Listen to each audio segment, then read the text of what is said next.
Buenas tardes, mi nombre es Karen Díaz, pertenezco al programa de Psicología de la Facultad de Salud de la Universidad de Pamplona.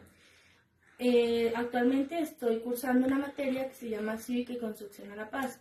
Hoy hablaremos de la ciudadanía y una construcción histórica. Vamos a dar un pequeño recorrido y como un concepto del contexto para tener en cuenta.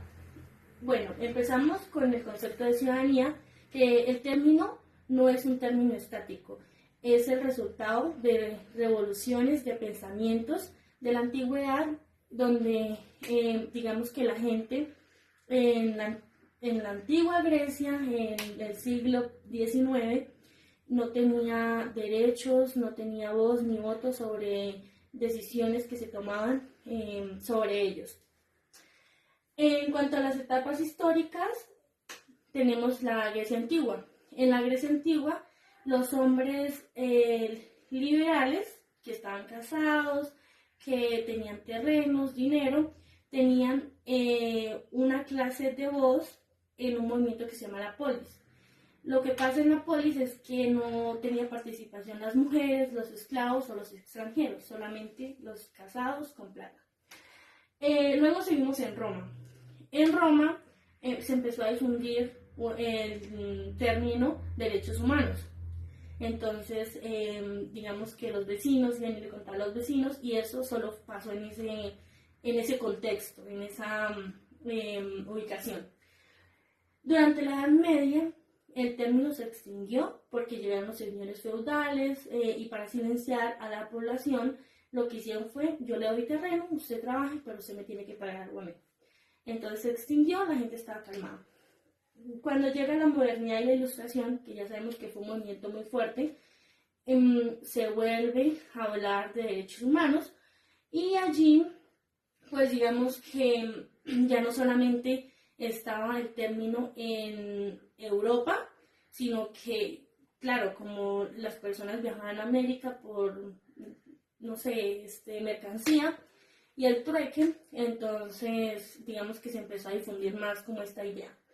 En el siglo XIX y en el siglo XX ya se empieza a armar luchas sociales, culturales, políticas y pues se le da derecho a la mujer de votar, por decirlo así, y pues hoy en día en la actualidad ya sabemos que pues las mujeres tenemos un poco más de participación en las decisiones, pero sí digamos que el patriarcado sigue, solamente que nos tienen ahí como... Para seguir dándole contexto a nuestro tema, que era la ciudadanía, vamos a hablar de modelos. En los modelos tenemos la liberal, que nos habla de que tenemos derecho a tener una propiedad privada, tenemos derecho a ser libres, a expresarnos de acuerdo a nuestras ideas. Seguimos con los republicanos. En los republicanos hacen énfasis en los deberes que tenemos nosotros y en derechos cívicos. Seguimos con lo social. En lo social hablamos de derechos colectivos.